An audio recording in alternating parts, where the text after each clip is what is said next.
Salutations readers, welcome to or welcome back to my channel. My name is Nkechi and this is my September wrap-up. September was not a good reading month. I seem to be continuing on this weird downward spiral regarding my reading, but one thing I will say that's a positive though for my reading is that I did complete my calling for the Magical Readathon Autumn Equinox. So here's a graphic right here as far as the books I read in the calling and the class I had to take.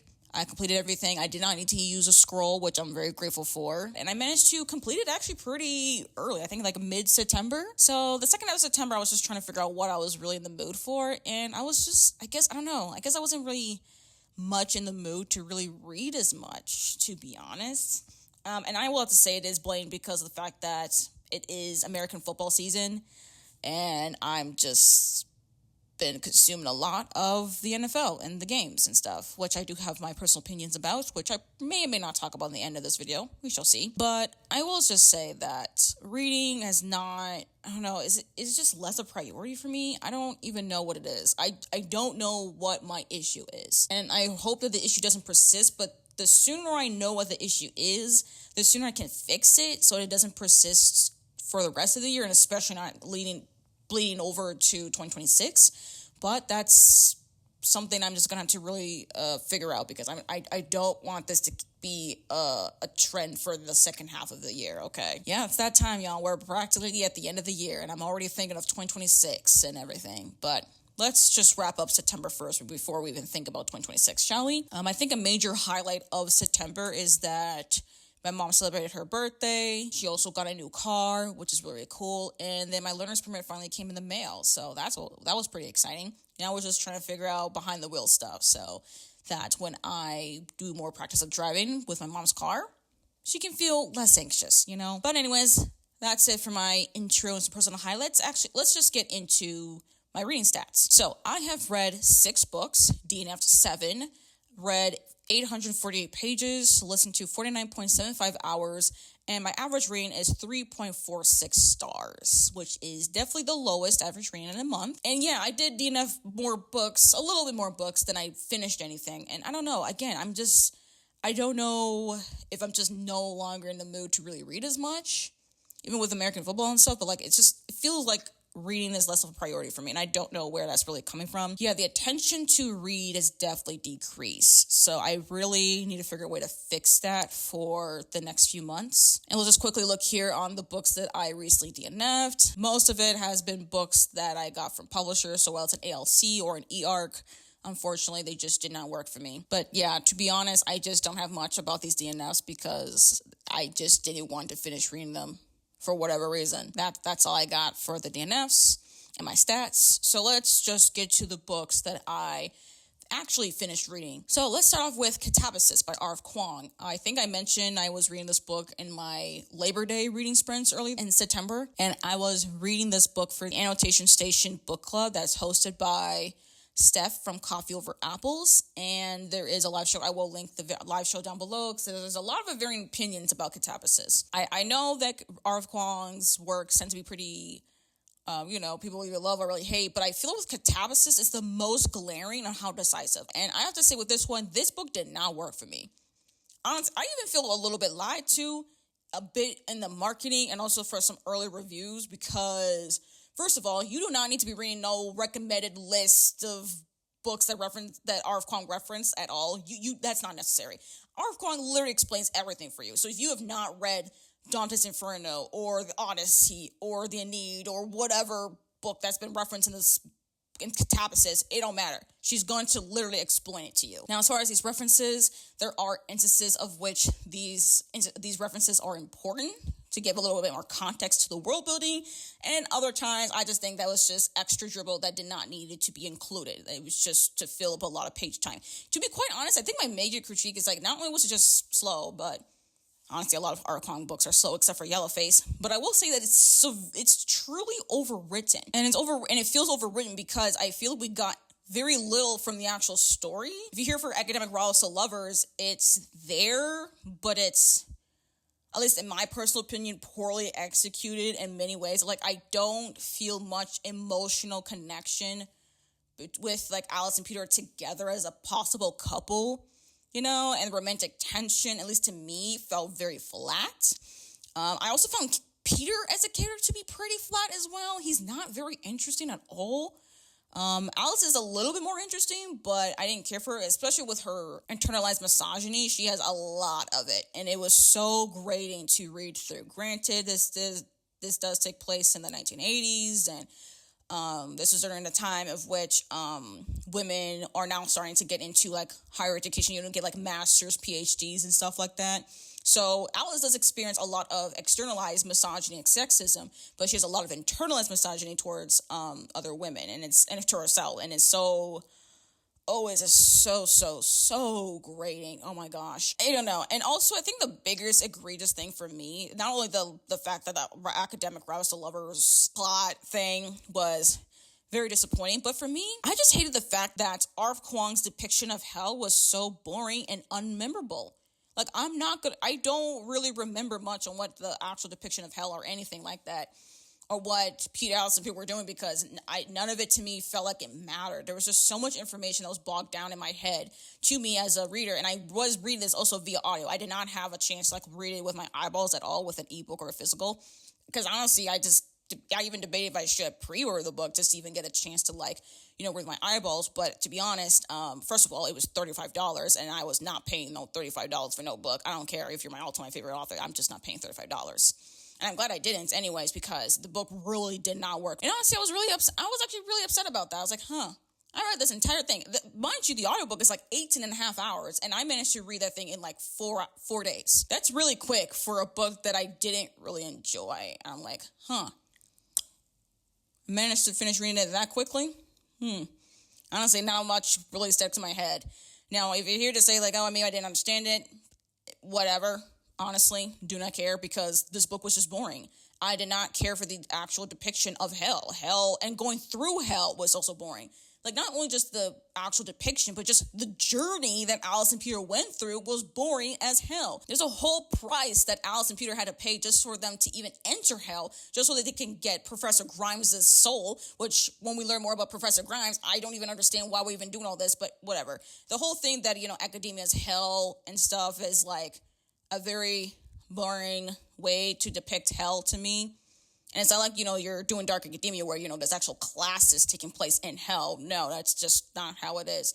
And I don't even know who this is really for. I think you could probably get something out of it if you went to, like, a graduate school, like whether you were going for your master's or you're getting a PhD, and that kind of, like, stress that these characters experienced. Maybe you will appreciate this story a little bit more than I did, but for me, I really could not care any less, and I doubt I will read anything else from R.F. Kuang, which is very, very disappointing. But this one just really didn't work for me, and also I really didn't appreciate how we get one chapter of Peter's backstory, and there was something that was mentioned in his backstory that never really comes up during the actual present time, especially when they were in hell. I'm like, how would we get this one thing about his backstory that's actually pretty important to his character, and yet it's not a factor in his journey in hell? If you know what I'm talking about, you know what I'm talking about, okay? And it's very irritating. I find that to be a very, I don't know, it rubbed me the wrong way. I'm just going to say that. It rubbed me the wrong way with that. I don't know. I think, like, this is R.F. Kuang's first attempt actually giving an actual depiction of romance in her works. And I feel like she needs to really work a little bit more on how to actually write romance. If she tries it again, I doubt I'll actually give it a shot. I'll have to look at more other reviews, not some early reviews. I don't trust early reviews no more of her works. I'm sorry. I can't trust y'all anymore. Y'all be lying to me. So I'll wait for more when the book actually officially comes, if she does write another romance novel of some sort, or a book with a pretty substantial romantic subplot at least. I'll give at least a go to hear what people think about that, but she got to improve on the romance stuff, because what she wrote was flat and surface level, okay? I don't know. The Katabasis is just such a strange book. I give it 2 stars. I'm sorry. I gave it 2 stars. I have certain thoughts on this one. I'm debating on making a book review video on it. I kind of went back and forth, like, I should, but also I shouldn't, because honestly, there's so many people who've had their thoughts on YouTube, Instagram, TikTok about their thoughts on Katabasis. I don't even know if I'm going to be saying anything really unique about it, so I'm kind of debating not. But If y'all are curious about a standalone review where I just kind of ramble about my thoughts on Katabasis, y'all let me know in the comments, okay? But I give this book 2 stars. It was kind of worth it for the live show discussion. So, again, I will be linking down the live show discussion in the video description down below. So after Katabasis, I read Lucky Day by Chuck Tingle. I had as an advanced listening copy for Macmillan Audio, and I read it for the Interstellar Book Club that's also hosted by Steph from Coffee Over Apples. This one I did enjoy. This is my first time reading from Chuck Tingle, and I will say, again, I keep saying this, but cosmic horror is really not the kind of horror I really go for, but this one really worked for me. If you don't know, this is a cosmic horror novel where we follow Vera, who is a probability statistics professor. She's also bisexual, and it's this weird cosmic event where, like, basically with luck, your luck just turns everything upside down. Like, if you've had a string of bad luck, you end up having good luck, and if you had good luck, you're ended up starting some serious bad luck. So there's a lot of people who end up, like, dying gruesome ways. It was all kinds of things. Oh my gosh. And then we see Vera kind of going like this downward spiral, but then she meets this guy named Agent Lane, who's requesting her help for to find the source of that cosmic event that we find is in a casino in Las Vegas. I like the audiobook on this one. I like the narration. I think Mara Wilson is the main narrator for this one. Pretty solid narration. And I think the cosmic horror elements worked for me better here because it was actually the idea is to really explain how we got here, like the actual cosmic events. So it made more sense to me. Not fully a lot of sense. I still fully understand, but then again, I think that's the point of cosmic horror, which is probably why I don't really mess with cosmic horror like that. But it explained how we got that event a little bit more clear than other cosmic horror novels or stories I've tried before. And also, I did like Vera and Angel Lane's dynamic as well. I find their partnership to be quite interesting. It's just that I couldn't really love it because, again, it's cosmic horror, not my type of sub-genre of horror. But it's one that I still enjoyed, though, nonetheless. And I still look forward, though, to reading more from Chuck Tingle. I'm curious to check out Bury Your Gaze and Camp Damascus. So I will be checking out more from Chuck Tingle's horror backlog. After that, I read The Memory of the Ogisi by Moses Osei Utomi. This is the third and final installment in the Forever Desert series, and I'm really grateful that I was able to borrow the ebook from my library. So in this installment, we follow a character, I'm already blanking on his name, and this takes place like 500 years after the events of the Truth of the Aleke.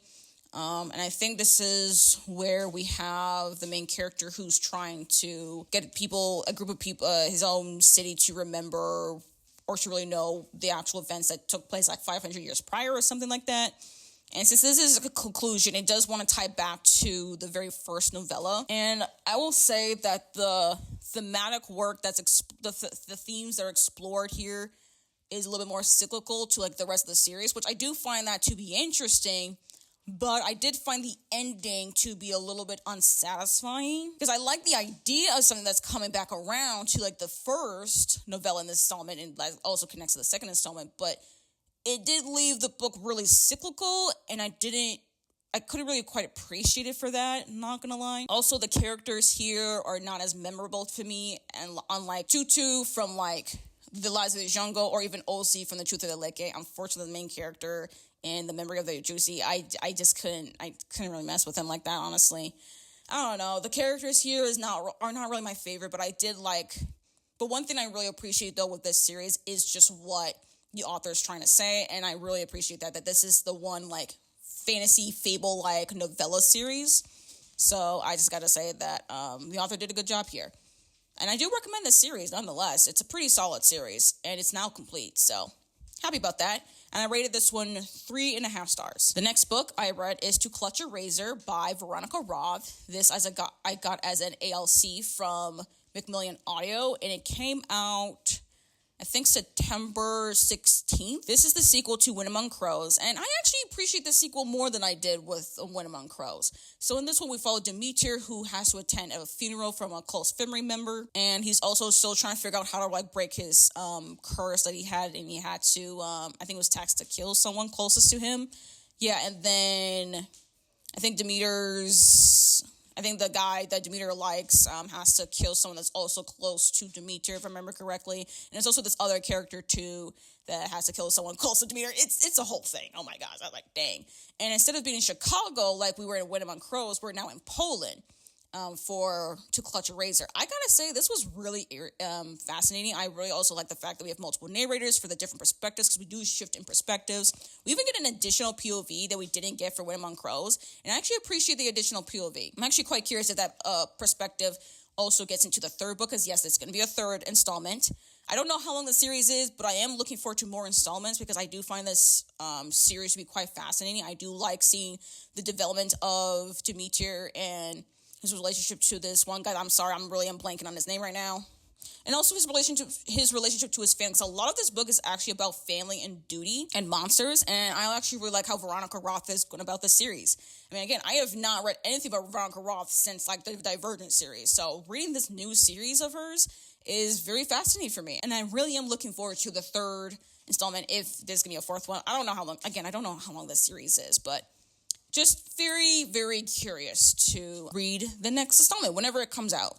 And I give this one 4 stars. I think this is a second favorite book of the month. And I guess I was on a roll for reading some more novellas, because I also got an advanced listening copy of What Stalks the Deep by T. Kingfisher. This is the third installment in the Sworn Soldier series with Alex Easton. They went to, I think, West Virginia in like a coal mine or something haunting in a coal mine or something. Unfortunately, I'm finding myself less and less interested in T. Kingfisher's writing and also her character work. I don't know.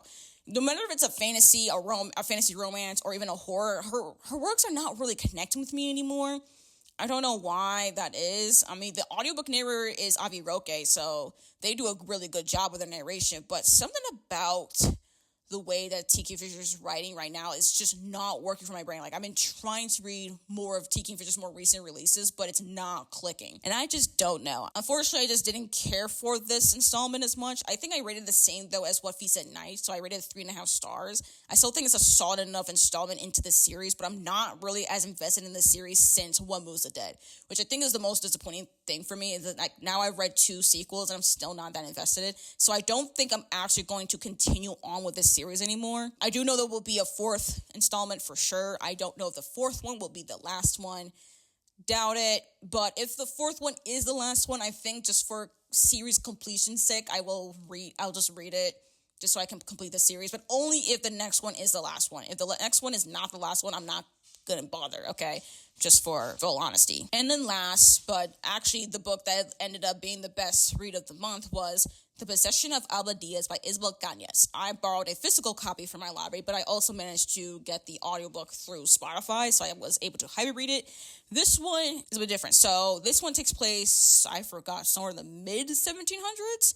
In basically like New Spain. So this is when Mexico was being colonized by Spain. It was called New Spain. Where we follow an adopted young woman named Alba Díaz, who's in this like wealthy family. And they leave the city that they were in because there's this plague going on. So they go to this other town here that has this mercury mine or something, silver mine or whatever, I forgot which one it is. It's profitable that the owners of that mine has debts to Alba Díaz's adoptive parents, and weird things are happening to her, unfortunately. Like we see signs that she's being possessed. And then we also have Elias, who is a relative who's I think a cousin of the family who owns the mine, but also he is the cousin of Alba Díaz's fiance. And Alba and Elias, have a romantic thing, but it's like supposed to be forbidden because she's already engaged to Elias's cousin. So there's a whole tension there. And I really like how, I've only read, technically speaking, now 2 books by Isabel Cañas. I still have yet to read The Hacienda, but so far with both of Cañas' works, she does a really good job, at least in my personal opinion, of blending horror and romance, at least to me. I really like on how she's able to make readers feel unsettled and things, and sprinkling in some things before we get to know where the source of the horror elements are, and also the romantic development between our 2 titular characters. I think it's just a pretty good job. I will say, though, I couldn't rate this book much higher because I couldn't suspend my disbelief that Elias, who experienced working in a mercury or silver mine, that he did not experience more symptoms of mercury poisoning, because they would have been mentioning that people who worked in the silver mines will experience mercury poisoning, and he didn't have as many symptoms as I think he should for how long he was working in that mine, if I remember correctly. Or at least it was a little bit ambiguous for how long he really worked in mine, so maybe I missed a detail. I don't remember. I read the book pretty quick, but it was a good book, though. I recommend The Possession of Alba Díaz. If you have not, I just recommend Isabel Cañas' works, not gonna lie. But I gave The Possession of Alba Díaz 4 stars, and it ended up being the best book of the month. All right, well, that's it. That's all the books I read in September. Yeah, not a lot of glowing reviews, but some pretty solid books for the most part. And then we have that one very subpar book that I start out the month with. So not the greatest there. But honestly, not the end of the world. Now, I'll go quickly talk about the movies I watched. A lot of it, though, was just rewatched. So I just have an image right here on the screen. As far as all the movies I've rewatched, for some reason I wanted to rewatch all the Shrek movies. But then I didn't watch the Puss in Boots spinoff movies yet. I rewatched K-Pop Demon Hunters because my mom didn't watch it. So I rewatched it for her birthday. And then, I don't know, Ants 1998 and then Hotel Transylvania 3 2018 were just, I don't know, I was just bored. But the 3 movies that I watched for the first time, I have a little bit more thoughts. So let's start with The Wrong Paris 2025. This is a new movie that's on Netflix. I watched it because, honestly, I was having an allergy attack and I was feeling really drowsy while waiting for that medicine to go through my system. So I just want to watch some rom-coms just to, get through the time. And this one's it was just a fun cowboy rom-com. It was like a reality show kind of thing where the main character needs money so that she can go to school in Paris, like an art school in Paris, and she enters this reality show where it's kind of like The Bachelor, and the guy is a really wealthy cowboy in Paris, Texas. I mean, it's called The Wrong Paris because all the girls thought they were going to Paris, France, even though they actually ended up just going to Paris, Texas, which was a surprise for everyone. Yeah, that's really messed up. I'm like, damn, that's some messed up stuff. This one was just very fun. I think I gave it 3 stars on Letterboxd. If this movie actually was like an actual reality show, I don't think it would have done well. Not gonna lie, because honestly, seeing the camera people trying to get footage and stuff, man, they would have lost. They did not get enough footage. There'll be some things that make no damn sense. I'm like, damn, just imagine actually editing all that footage together would have been a nightmare. So definitely not would have been an actually good, realistic reality show, but I did like the chemistry between the main girl and her love interest. I think that's the main thing that really worked for me, honestly. I didn't particularly love it because, again, it was very tropey, with the main girl not wanting to be with the main guy like that. She was only there so that she could have the money. Yeah, and then there's this one other girl who's really trying to get, trying to be the one, really there for the reality, to add the drama and stuff. And I was like, okay, whatever. But it was kind of fun. I don't know. I give it 3 stars. It was enjoyable. I seen, though, on Letterboxd, not a lot of people really like it like that. They all knew it was just tropey and stuff and mediocre, but I don't know, I had fun with it. And then I watched The Royal Treatment 2022, which is also a Netflix rom-com. I found this one a little bit more mediocre because we have Laura Marano, who plays, this time I actually remember who's even the actress, but Laura Marano, then again, I've watched Austin and Ally, okay? I'm familiar with Laura Marano as far as her acting, from, decom movies and stuff like that, but she plays an Italian-American girl who is a hairstylist, and she was tasked to do the hair and makeup for a royal princess wedding. And honestly, I couldn't really buy into Laura Marano's character and the character's love interest as much. I didn't really feel much on their chemistry on screen. And also, Laura Marano's accent throughout the entire film, I felt like kept going back and forth between Italian American, but also just New Yorker as well. She really went back and forth on accent. I was like, dang, girl, can you pick an accent? Sometimes she'll go New Yorker, sometimes she'll be Italian, and then sometimes she'll be like an Italian American New Yorker. And I'm like, okay, we just going through we going through so many accents. Okay, cool. And also, I don't know, I didn't particularly like the ending of the film either. So this one was a 2-star. And then I don't know why. I mean, I really must have been so bored because apparently I did actually. It's very criminal of me, but I did watch Persuasion 2022 adaptation. Oh my gosh, y'all. Now, if y'all do not know what this adaptation is, good. Y'all shouldn't. Because Man, well, maybe you should, actually. Let me inform y'all, because this adaptation is bad. If y'all have been here for a while, y'all know I've read Persuasion this year. This adaptation is not good. Like, it didn't even feel like an Austen adaptation. It felt like it was trying to modernize Austen, and it just did not work at all. Like, what's with the fourth wall breaks and stuff? And it was just, I don't know. And the characterization of Anne Elliot is actually the most egregious part of this film. Oh my gosh.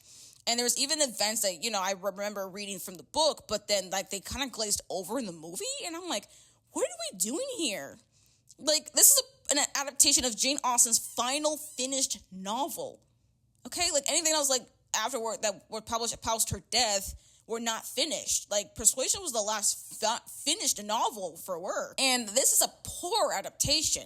So, please, let me know in the comments. Do y'all got recommendations for Persuasion adaptations? Because this one was bad. I remember hearing about it being bad, but that's before I read anything by Jane Austen and watched any Austen adaptation. But now I've read 2 Austen novels, and I've watched Pride and Prejudice, Emma, and now Persuasion. Yeah, this is my 3rd Austen adaptation. Yeah, this was definitely the worst one I've seen. My gosh. Don't recommend Persuasion 2022. Just don't watch it. But that's it. That's all my thoughts on movies. TV shows, not a lot of memorable stuff, unfortunately. I did watch this new show, though, called North of North. It's the 1st season. I do hope there'll be a 2nd season. I think there'll be a 2nd season. It's a cute show that's located in a small town near the Arctic Circle in Canada that follows an Inuka woman that just follows along some sitcom tropes and stuff. Her life's a mess. She's going through a marital breakup. I think she's going through a divorce. She's trying to find what to do with herself and life. And, it's fine. It's a cute show. I actually would not mind watching another season or 2.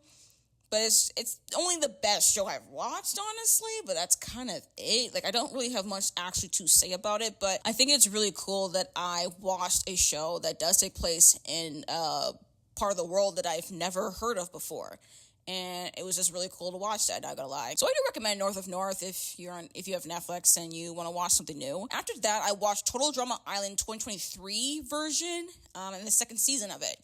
You can actually watch the show now on Hulu. It used to be on like HBO Max first, but now we can watch the 2 reboots, the 2 seasons of the rebooted version of Total Drama Island. Honestly, this reboot version, I don't really love it. I particularly just love the messiness and campiness of the original Total Drama Island show. Okay, I just really do. I do love me some Total Drama Island. But this reboot is fine. I think the characters are just not... The characters are kind of fine. I think the 2nd season, though, was an improvement to the 1st season, I will say. As far as its tropes and stuff regarding the characters, there are things that have definitely changed. I did also love that Chef Hatchet has more of a substantial role in Total Drama Island in this reboot than he did in previous renditions of Total Drama.